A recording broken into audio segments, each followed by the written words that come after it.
Hello, everyone. Good noon. Hope you all are doing great. Welcome to this session. This webinar is all about bridging the gap to real world business with Mr. Bertrand Rajon. Sorry if I pronounce your name incorrectly. Great. So the objective of this webinar is our audience. They're actually university going students. So through this webinar and talk, we try to give them an understanding or insights about professionals, lessons from our speaker who are professionals and has vast experiences in different sector, to how was their actually journey from their student life to all through their professional life, some of the insights, some of their expertise, so that our students, they can understand how people are doing things differently in other countries, and some of the lessons they share with them. So it actually gives them, it's like an awareness session. So they learn and they try to apply this in their student or in their life, so that after graduation they can start their professional or entrepreneurial journey much more in easier way. So today we have invited Mr. Barney. We are going to share his professional journey from his student life, all the learnings. He has a very vast career. So disruption and ecosystems lead. Now that's a little title that sparks curiosity. Today, we're thrilled to welcome Mr.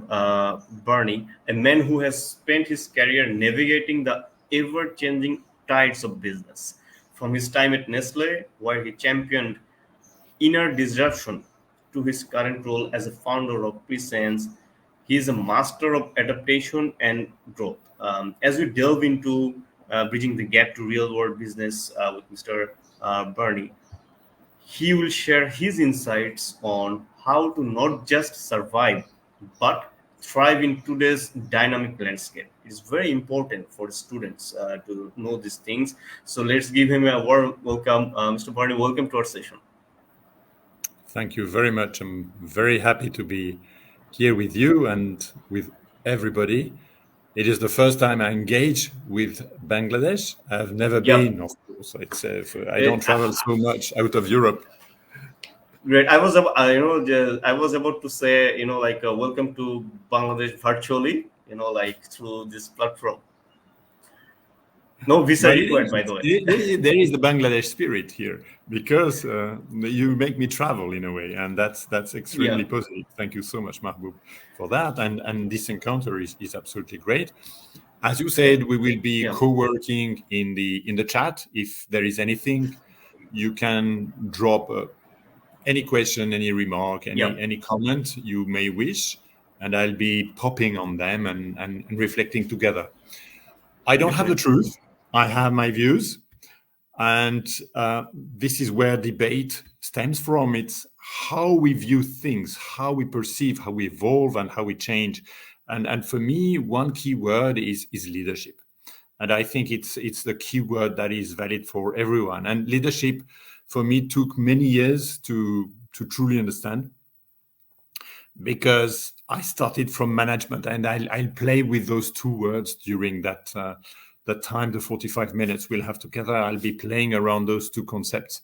And maybe I want to start with one anecdote. With one anecdote I had late in my career. My boss came to me, and at the time of giving me the envelope with the salary increase, which I know was zero, but it's not the point of salary increase being zero or not, he came and he told me, don't shoot the messenger.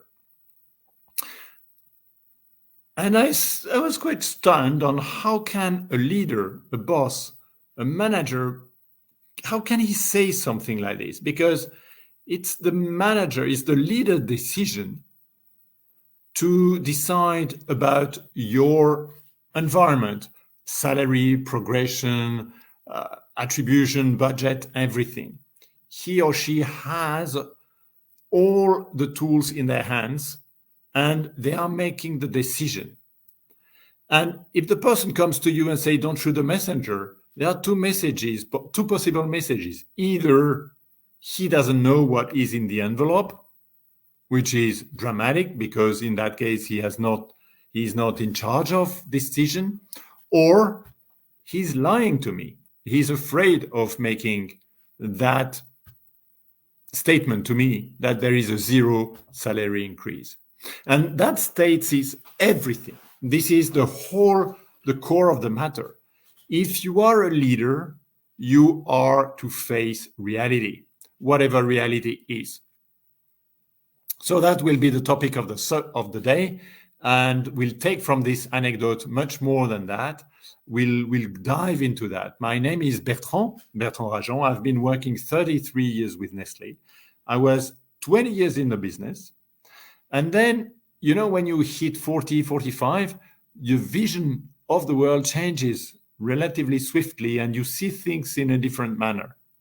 And this happens to everyone. This is very interesting how it happens. What you do with it may be different. But I decided to quit business, still with Nestlé, and go into education, leadership education. And this is where I learned probably most of the things that we'll be talking about together, because it lets me reflect on what my first race, the first 20 years were quite a race to get targets, to get along, to learn, to change. And then I had 13 years to really digest and understand. And this is a luxury, because many people go their whole career without having that luxury of reflection. And I wish you have, during your race, because you will be racing, because business is a race against competition, a race against time, a race against yourselves, your teams, everything. Business is solving problem. You're solving problem with the help of others. And you will have to lead. You will have to lead people. Because if you attend today, it means you have an intent. If you are here today on that webinar, you have an intent to trespass yourself, to go to the next mile, to achieve more. Otherwise, you would be staying home. And if you want to achieve more, it means you will have to engage. And you will have to engage in difficult turf. Your life will be very fruitful, business life, I hope your personal life as well, but your business life will be very fruitful, but it will be a challenge, a permanent challenge. And the most difficult challenge will be dealing with people. Be those people under you or peers or above you, because you might be a leader, and sometimes it's paradoxical. You might be a leader and have nobody under you. So leadership has many shapes.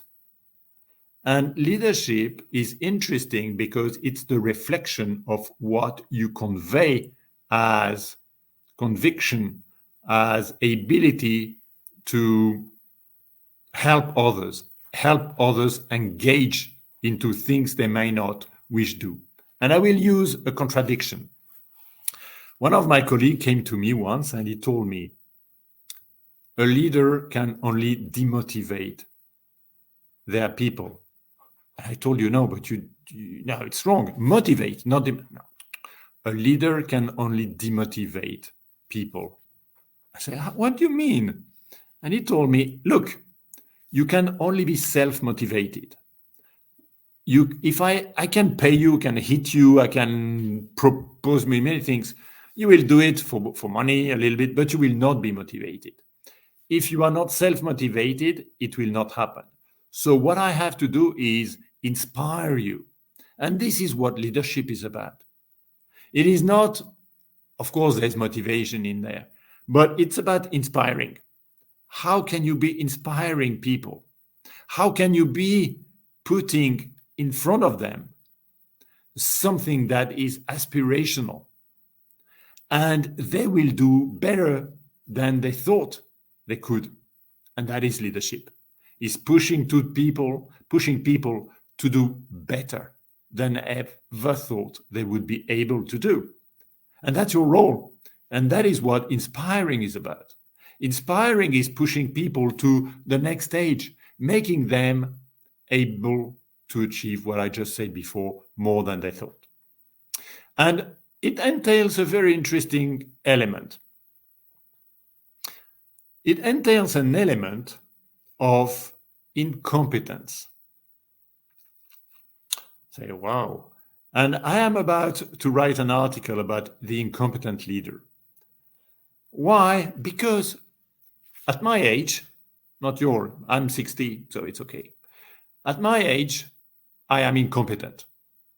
I'm highly incompetent in new technologies. I'm highly incompetent in the new generation, the way they behave and all that.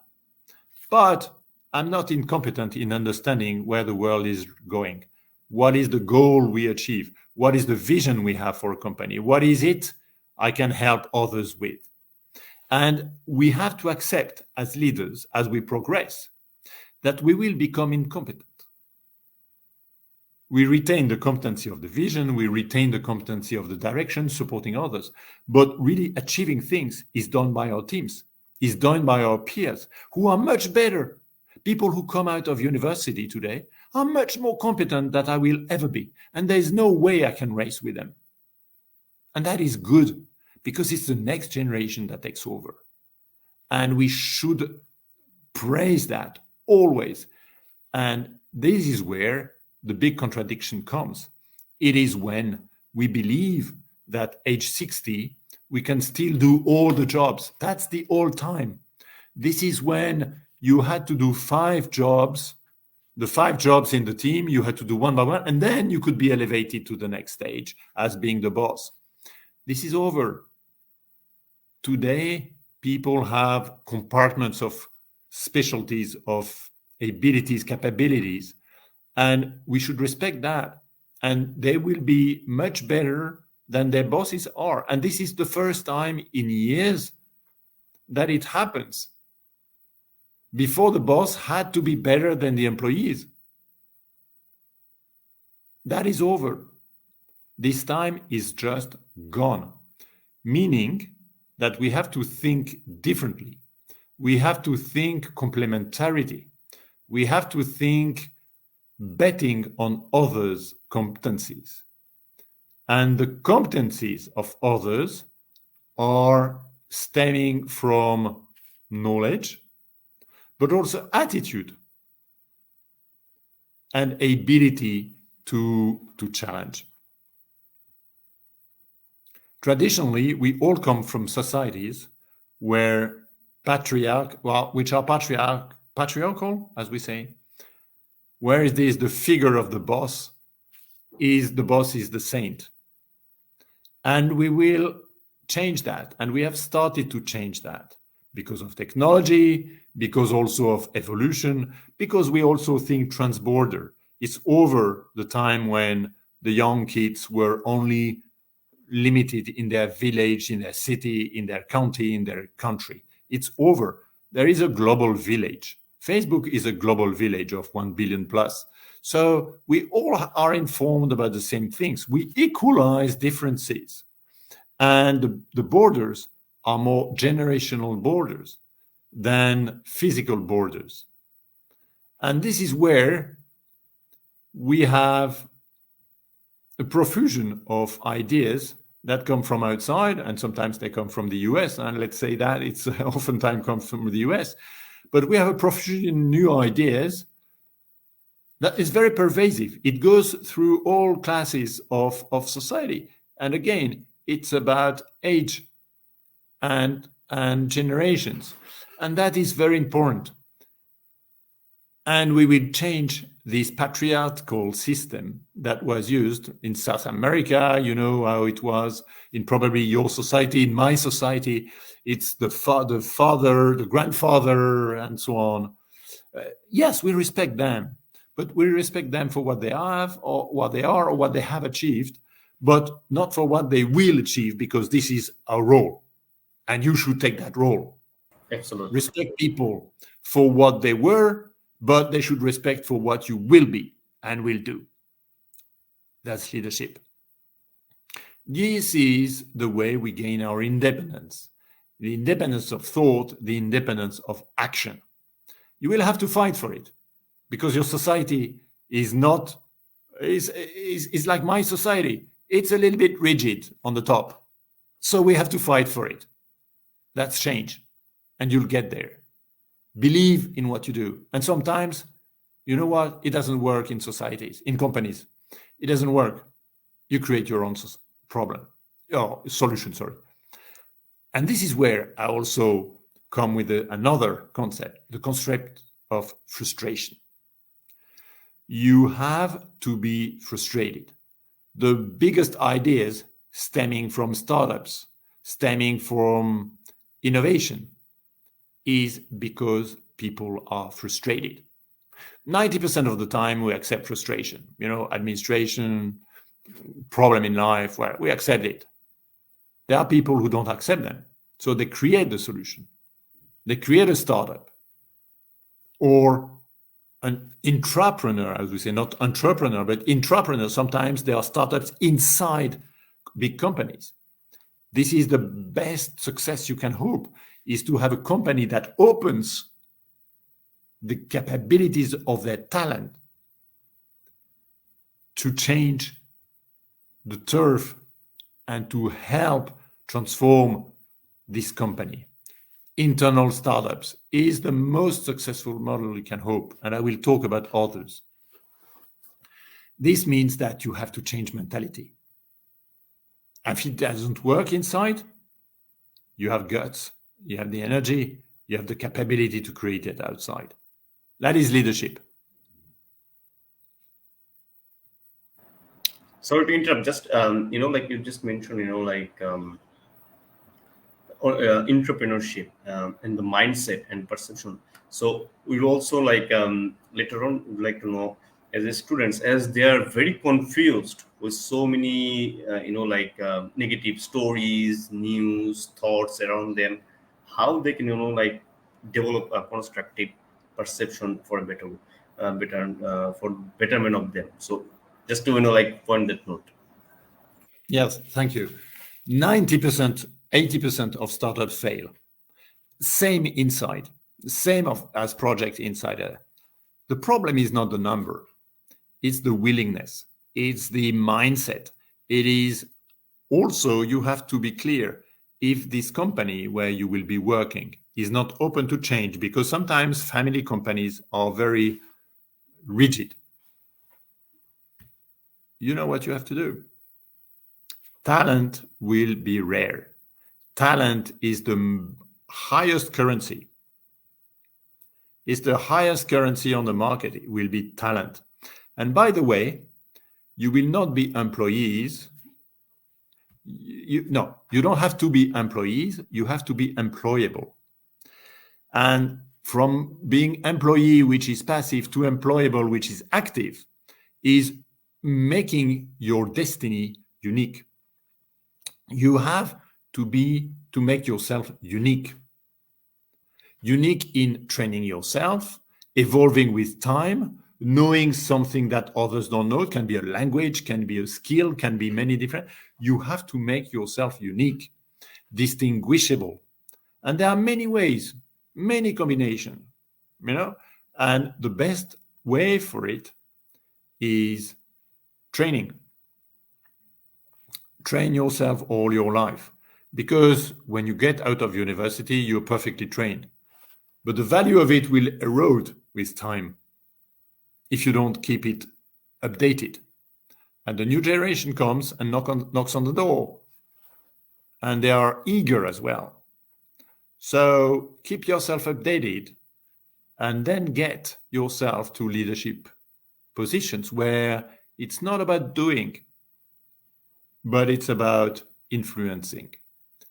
Leadership is about, as we said, inspiring, but leadership is about influencing.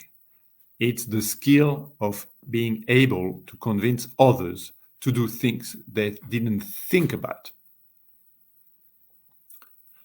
Because you have the vision, you speak last. The more you will be a leader, the more you will look like your grandparents, your grandfather, speaking very little, but very wise, speaking very slow, but very impactful, speaking to you and only to you. and respecting you.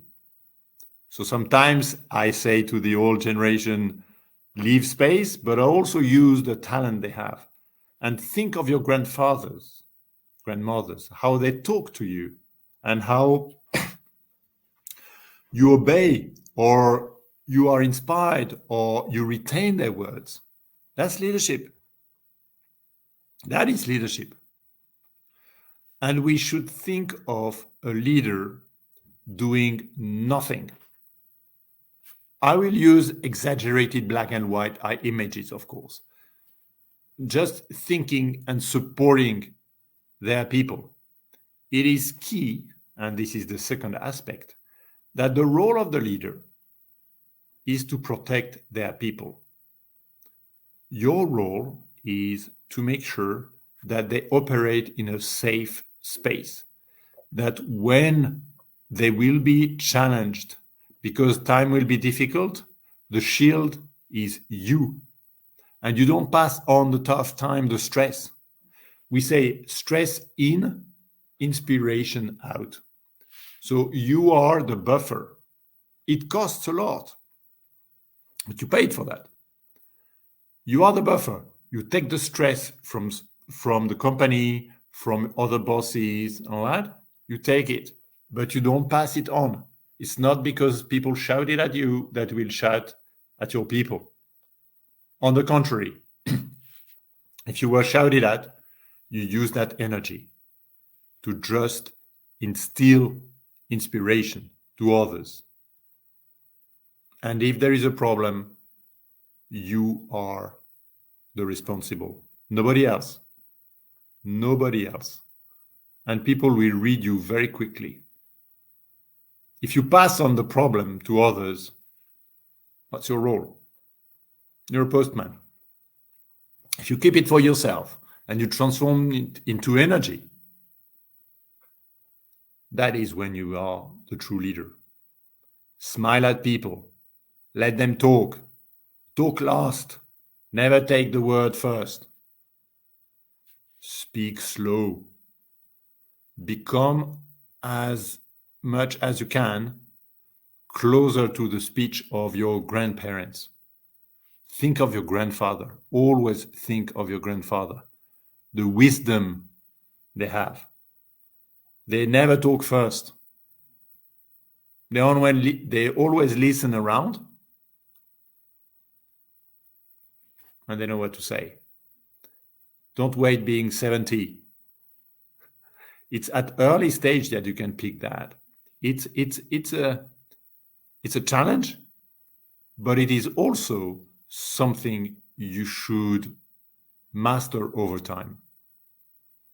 Becoming a leader. It takes a whole career to truly become a leader, but never start late. Don't start late. You will never either be fully 100% leader. You also will be manager, managing things. Managing things is maintaining them, is making them happen, is more the logistics of things. They have to be done because life is not made of rose gardens. So you have to be as well manager. You will be managing administrative things and so on and so on. You manage things, you lead people. You will have to manage things. You manage things, you lead people.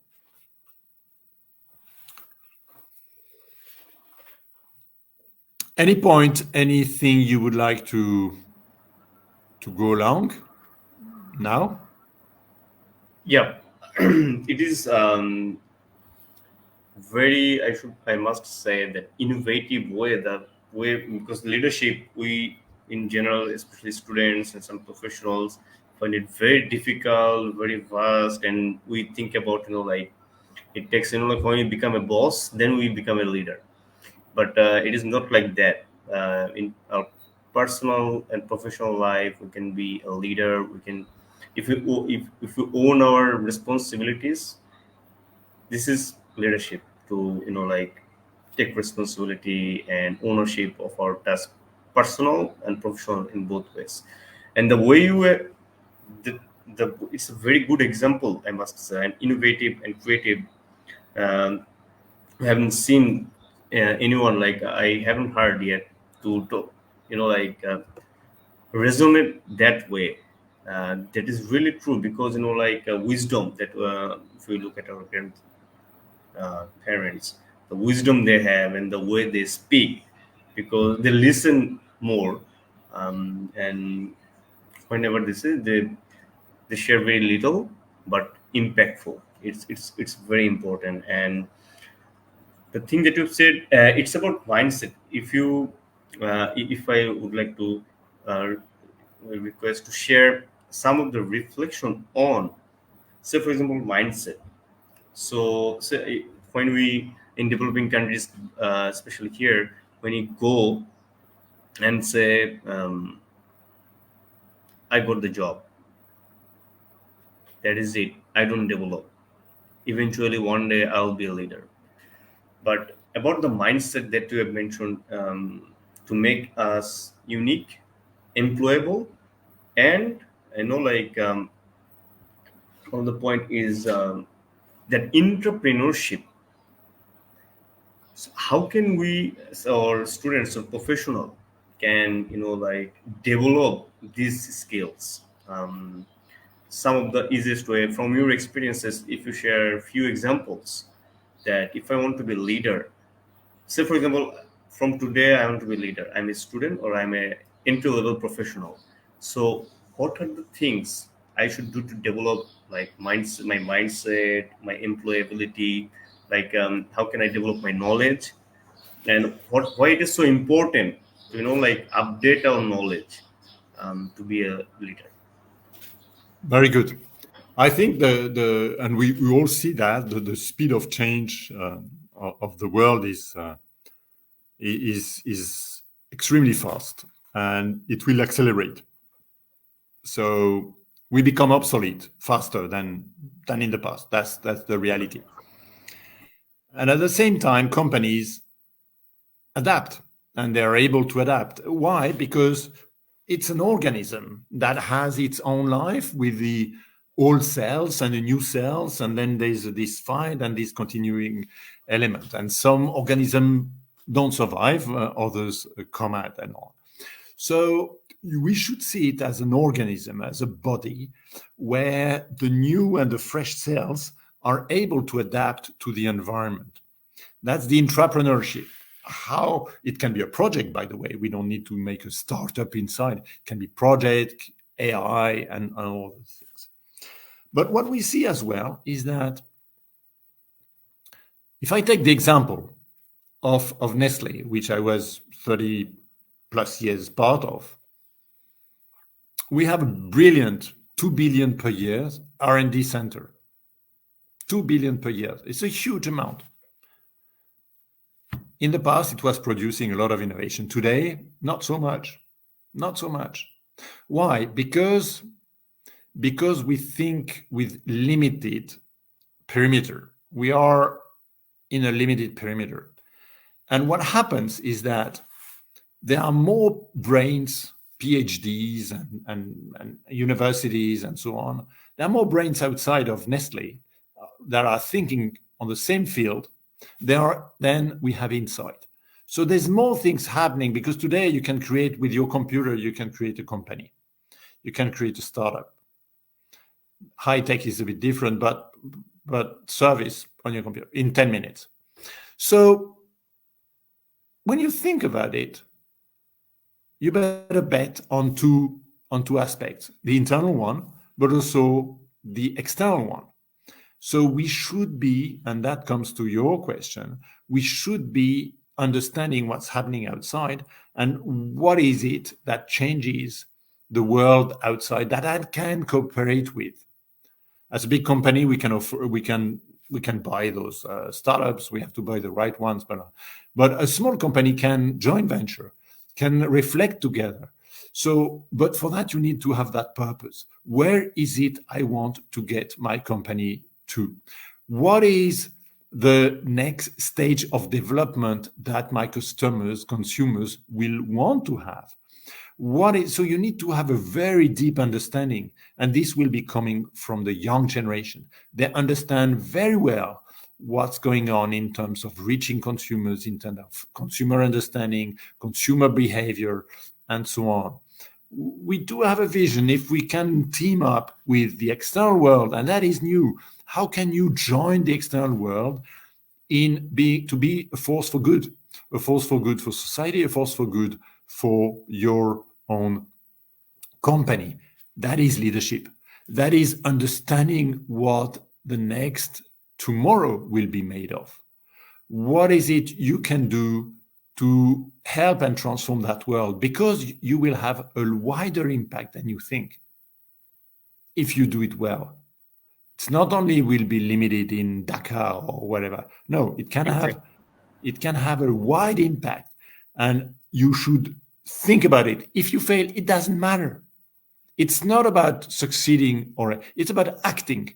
It's about being part of that action, world action. You're part of the world, and you're part of the transformation of the world, because Bangladesh does not exist anymore. Of course, it exists, but you understand what I mean. Yeah, metaphorically, yeah. It is. Exactly. France doesn't, I'm a Frenchman. France does not exist anymore. That generation thinking alike, looking at things the same way, with their own culture, with their own values, but thinking and looking at things the same way. So forget your country. Get to the world. Thank you. This is a very powerful advice. And like you also mentioned the global village. It's not, I am not like useful for my country. I have to make myself impactful, useful for the world. Like maybe I have the solution that say for example Hungary can is looking for, or maybe another country who is maybe waiting for my solution or innovation. So it's not about my country.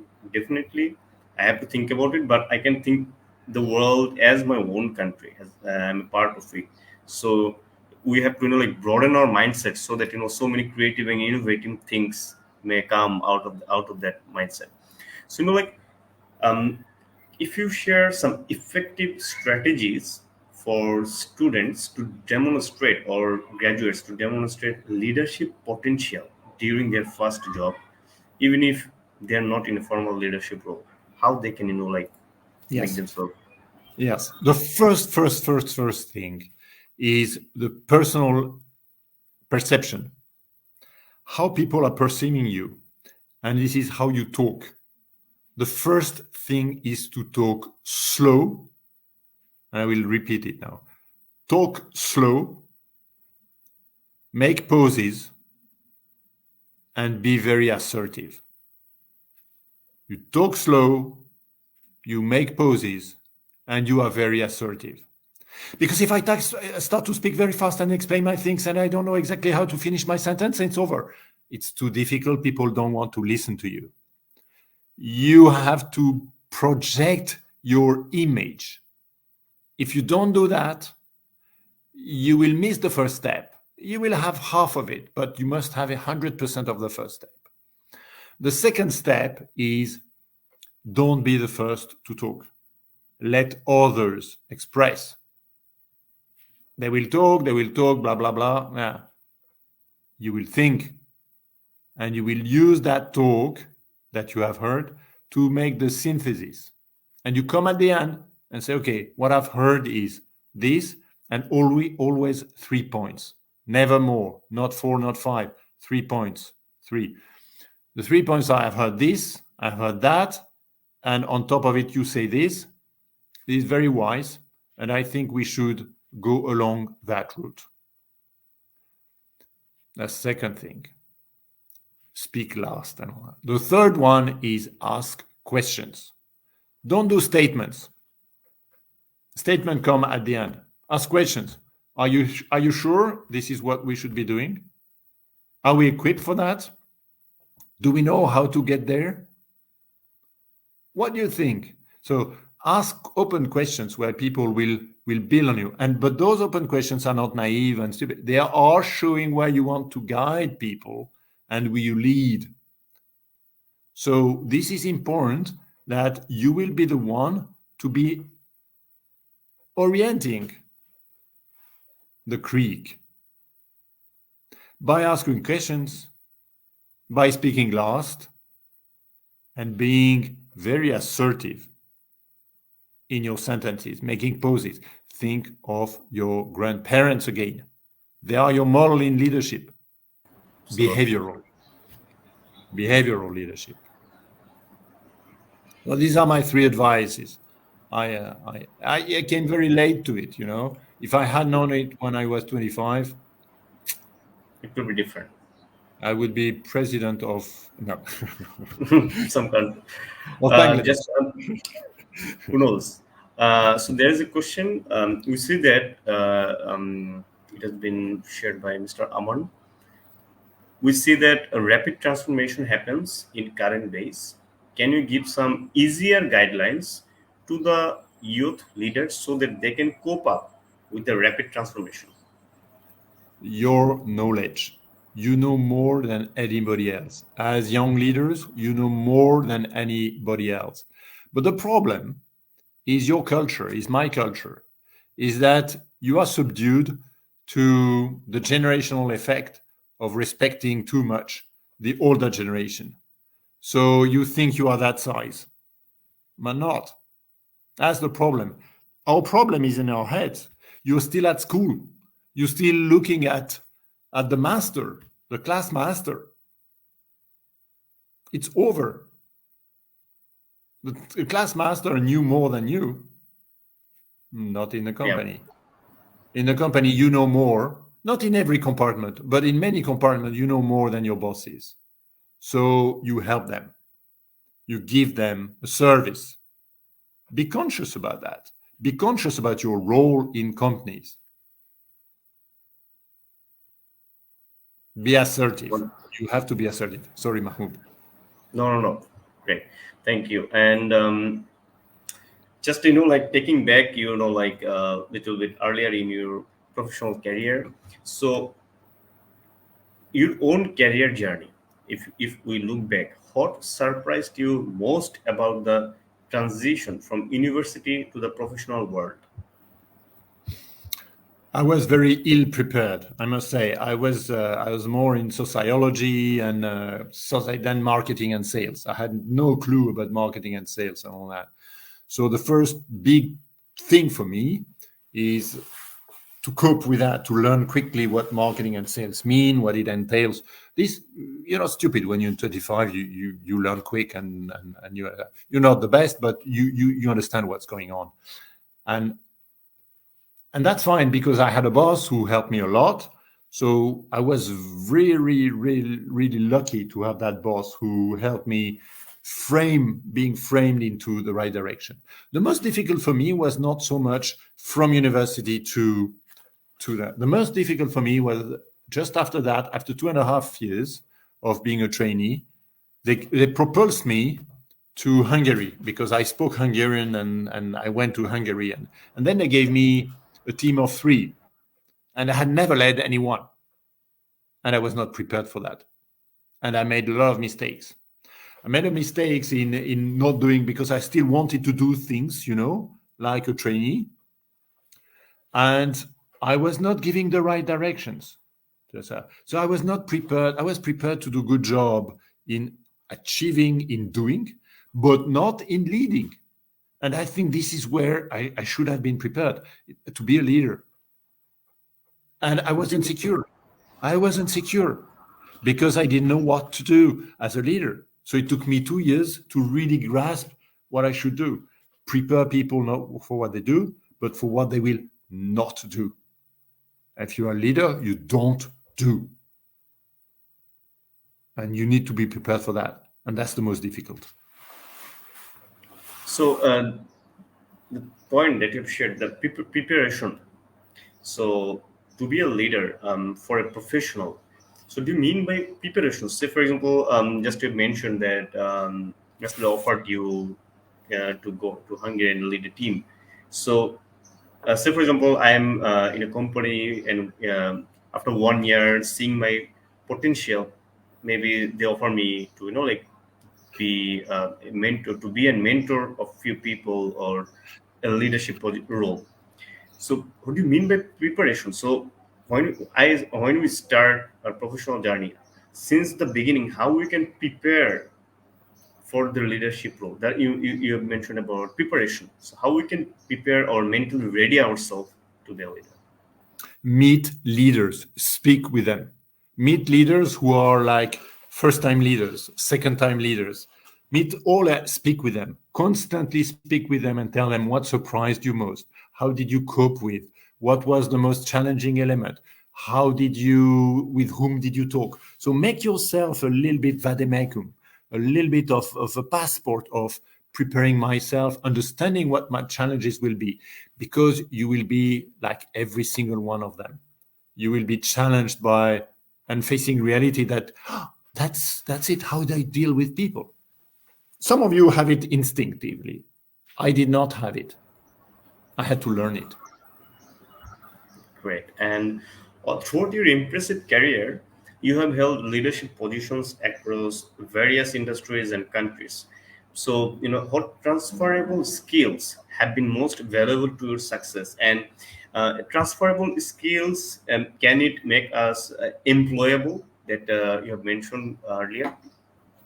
Yes, yes. There are two kinds of skills. So personally, what Yep. helped me most is languages. I speak 8 languages, and that Yep. helped me. That helped me move. But not everyone is willing or able to go through language, which is fine. English is a great one, and they help you through everything. The other thing is skills that people don't have, and skills that people don't have are sometimes can be technical skills, can be linked to innovation, AI, but also I think it will be making yourself distinguishable in your ability to lead others. So this one you have to observe a lot. Is this leadership? This leadership, because people, if they take you for a technician, for a financial, for an engineer, that's fine. But you will stop progressing if they don't see you as a great leader.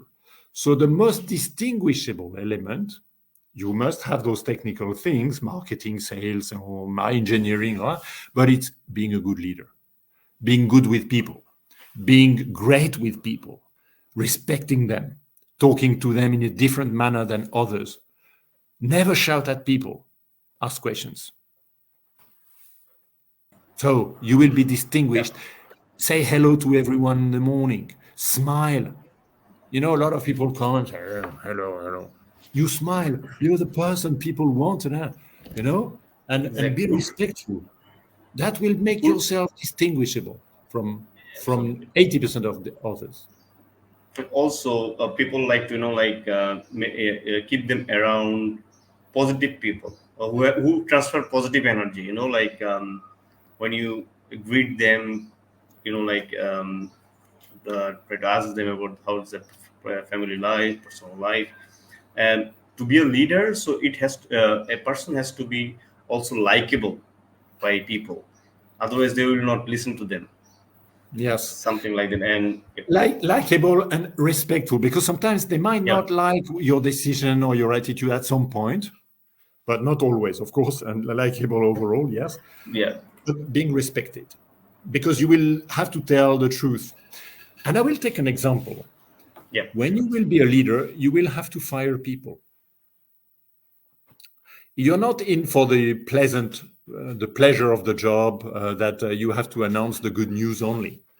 You will have to announce the bad news. And in fact, as a leader, you should be the one to announce the bad news. You should not say, "Oh, it's HR. HR will do the job of firing people." No, no. You are HR. The leader is HR. Nobody else. So you have to also see that if you make someone redundant, you give them a chance, because you are not only here to tell them you are bad, ciao. You are here to tell them this job doesn't, you don't fit. There is a misfit. Maybe it's the fault of the company. Maybe it's the fault of you. It's your fault, maybe. But I'm here. I'm here to tell you that you have a second chance to go outside and find another chance. And I'm staying in contact with you to make sure that you succeed in your next challenge. You know, you don't drop people and say, consumable. You are still here. I mean, being a leader is a difficult task, and not everyone wishes to become and be a leader. And that's fine. And that is fine. Not everyone has to be a leader. And this is respectful not to be. But it's even more respectful to be a good leader. That's your role. That's what you have to do. And this is why you are here today. Absolutely. And the things that you've mentioned, so many things can, a person can become almost anyone, if they have the willingness to be that person. So willingness that you have mentioned earlier is also one of the, willingness, knowledge, and as a good human being, we have to respect is some of the skill sets that you have shared is also, if we are a good human being, then we can possess those skills, like respect others, and willingness to learn, willingness to thrive is very, very, very important. And all through the discussions they've shared a lot of things.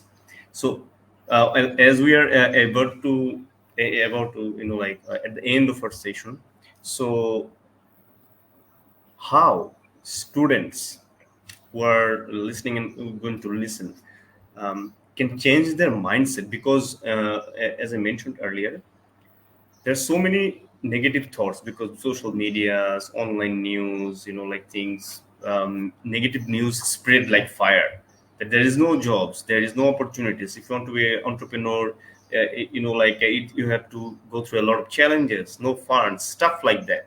So their students are in a confused states in most cases, especially in developing countries like us, because of that negative information, and they have less access to know right information through different programs or stuff like that. So how they can change their mindset and make themselves future ready? If you give share some of your advice on that. I mean, every generation has gone through tough time. And in the 70s, I must say, Bangladesh was in a very difficult time. Yeah. Generations have come through. Your grandparents have come through, your parents have come through, and they brought you a world. It's not the ideal world, but they prepared you even better than they were prepared themselves. So today, we have more chances in life than our parents had. So, yes, times are difficult. They will be for everybody, but look how good we live today versus how our parents were living, and how better our children will be living than we are, because of technical aspects, because of world evolution, because of medicine, food, and all that. But the world is tough everywhere, and it will not change. It will always be tough because we always want the next standard and the next element. And this is where I always say this will be a difficult and challenging period we will be in all our life, but we will make it like all generations have made it. So if you just look at where your grandparents and parents come from, look at where you are and what you can bring to the next level. And that is leadership, is looking at the future as an opportunity through tough times. That will be, yes, there will be tough times. And opportunities are not exactly those you want, but stay curious and stay frustrated to solve problems. Problem solving and curiosity are the antidote to negativity. Thanks a lot. And the last point, it's really, really amazing that you have mentioned that, like, it's our attitude towards, whenever we find in a challenging situation or complex situation. If there is always, in every problem there is a solution. It's everywhere. It's like a universal. It is true. So if we always keep that solution seek mindset, so when there is a problem or a complex situation, what is the solution, how I can solve it, how we can solve it. If like can develop that mindset, life will be stressless. They can be a good professional entrepreneur, whatever they want to be.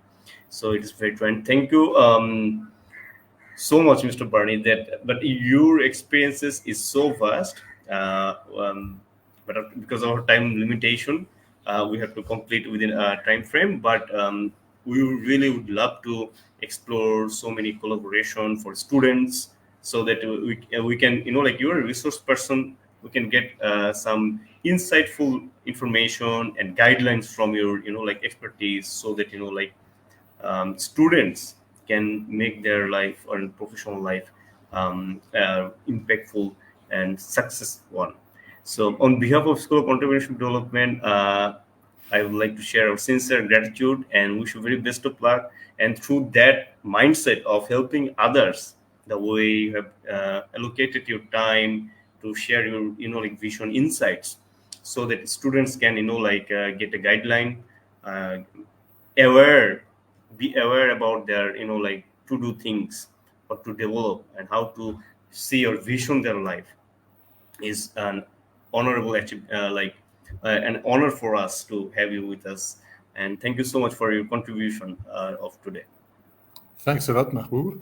And I wish all the audience the best possible frustration to get over it, to solve problems, exactly as you said, because your future is in your hands. All the best. And thank you very much.